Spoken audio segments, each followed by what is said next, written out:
বাংলাদেশে হিন্দু নারীরা শাখা সিঁদুর পরে বের হতে পারছেন না, আসলেই কি তাই?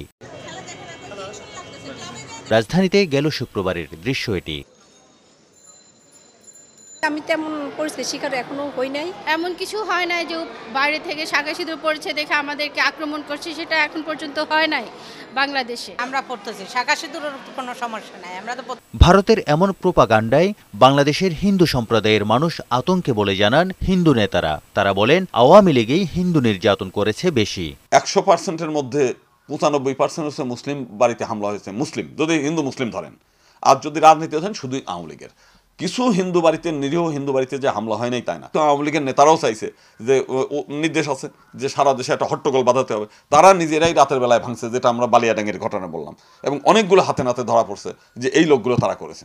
সংখ্যালঘু সম্প্রদায়ের এই ইস্যুটাকে কেন্দ্র করে কিভাবে আবার আওয়ামী লীগকে উজ্জীবিত করা যায়, কিভাবে বিশ্বের দরবারে এই সরকারকে নাজেহাল করা যায় এবং এই সরকারকে অপ্রস্তুত করা যায়, সেইটা করার জন্য এইটা সবটাই আওয়ামী লীগ এবং ভারতের ষড়যন্ত্র। আওয়ামী লীগ বারবার সংখ্যালঘু কার্ড খেলেছে বলে অভিযোগ করেছেন হিন্দু সম্প্রদায়ের নেতারা। আর পশ্চিমবঙ্গের নেতারা ভোটের রাজনীতি এবং ভারতের গণমাধ্যমে সাংবাদিকতার নীতি নৈতিকতা ভুলে ভিউ বাণিজ্যের জন্য অপপ্রচার করছে বলে ক্ষোভ জানান তারা। আজকে পশ্চিমবাংলায় যেগুলো করে টোটালি পলিটিক্যাল, আমাদেরকে পলিটিক্যাল ভাবে ব্যবহার, যে হিন্দুদেরকে তারা এক উস্কানি দিচ্ছে যে তোমরা বর্ডারে আসো, যে হিন্দুদের তারা বলতেছে তোমরা এই দেশে থাকতে পারবে না, পাসপোর্ট করো, সেই হিন্দু যাতে আবার ভারতে না ঢুকতে পারে সেজন্য ভিসা বন্ধ করে দিচ্ছে।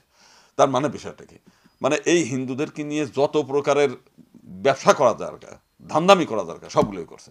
ইন্ডিয়া টিভিতে বলছে যে বাংলাদেশের উত্তরাঞ্চলে কয়েকটা জায়গা মিলে একটা হিন্দু রাষ্ট্র করবে, দক্ষিণাঞ্চলে কয়েকটা জায়গায় এটা, এইগুলি অপপ্রচার, পাগলামি।